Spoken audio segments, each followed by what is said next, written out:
한국형 전투기 KF-21이 최초 양산 20대 물량에 대한 계약이 체결됐습니다. 각 기업이 공시한 자료를 보면 항공기를 주립 생산하는 카이는 방위사업청과 1조 9,610억 원의 계약을 체결했고, 엔진을 생산하는 하나에어로스페이스는 5,561억 원, A사 레이더를 생산하는 하나시스템은 1,147억 원의 각각 계약을 체결했습니다. 그럼 KF-21이 한 대당 가격을 추정해 보겠습니다. 카이의 계약 금액 총 1조 9,610억 원에는 약 4,081억 원의 업체 투자 개발비가 포함되어 있습니다. 개발간에 카이가 자체 투자한 분담금 1조 6천억 원을 양산 시점에서 돌려받는 건데요. 이건 양산 단가에서는 뺍니다. 그러면 이 금액을 뺀 순수기체의 양산 비용은 1조 4,800억 원이 되죠. 그리고 여기에는 후속 군수지원 비용도 포함되어 있다고 합니다. 그래서 후속 군수지원을 위한 성과기반 군수지원 일명 PBL 비용을 10%로 가정해서 빼고 이것을 물량 20대로 나누면 기체 가격은 대당 약 670억 원으로 추정을 할 수가 있습니다. 그리고 엔진을 보면 계약 금액이 총 5,561억 원인데요.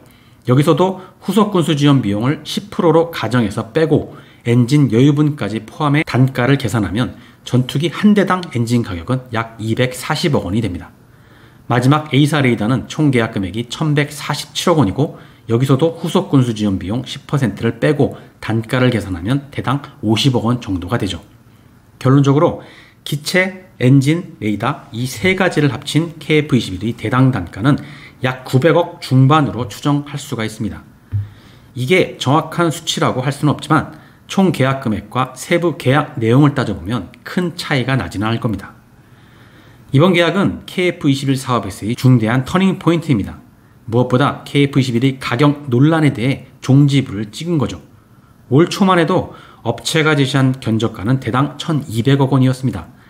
대당 단가가 1,200억 원이 되면 환율에 따라 달라지기는 하지만 5세대 전투기인 F-35, 동급 전투기인 유로파이터나 라팔보다 더 비싸지게 되죠. 세계 시장에서 가격 경쟁력이 떨어질 수밖에 없어서 해외 수출이 쉽지 않게 되고 자칫 내수용으로 그칠 수 있다는 우려도 나왔습니다. 더구나 내수에서도 고가 논란이 반복될 수밖에 없었을 거고요. 그래서 KF-21이 원가가 어떻게 결정되느냐에 따라 KF-21의 향후 경쟁력이 정해지게 되었죠. 방사청은 원가 절감에 그다지 적극적이지 않았습니다. 원가를 줄이려면 방산업체와 수많은 경론을 벌여야 하고 원가를 깎는다고 욕도 많이 먹고 방대한 자료를 분석하는데 피곤하기 때문이죠. 좋은 게 좋다는 식으로 넘어가면 그만인데요. 그래서 대부분 계산상 오류가 없다면 외부 용역기관에서 산정한 대로 원가를 인정해 왔는데 KF-21은 국제 경쟁력이 걸려 있어서 그런지 방사청에서 상당히 많은 노력과 고민을 한 것 같습니다. 최초 견적가에 비해 기체는 25%, 엔진은 14%, 레이더는 30% 정도 낮췄습니다. 최종적으로 1,200억 원이라는 견적이 900억 원 중반이 된 거죠. 아마 원가를 터무니없이 깎는다고 욕도 많이 먹었을 텐데 계약까지 체결된 것을 보면 적자는 아닌 가격으로 보입니다.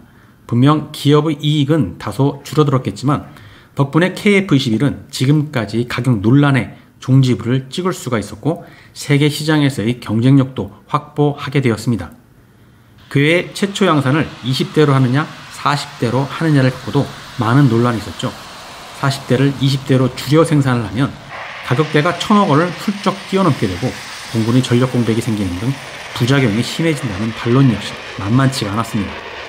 하지만 지난 5월에 공대공 무장 검증 시험을 성공적으로 마침에 따라 2차 양산 계약이 조속히 진행될 예정이고 2차 양산 단가는 최초 양산 단가의 물가 인상률 정도만 반영될 예정입니다.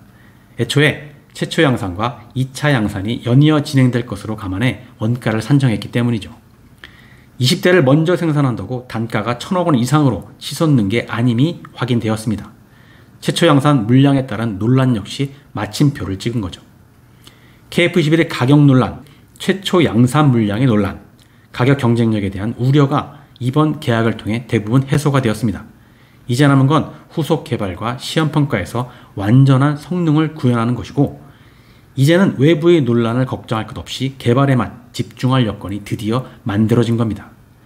KF-21이 비상을 기대해도 될 듯합니다. 오늘은 여기까지입니다. 감사합니다.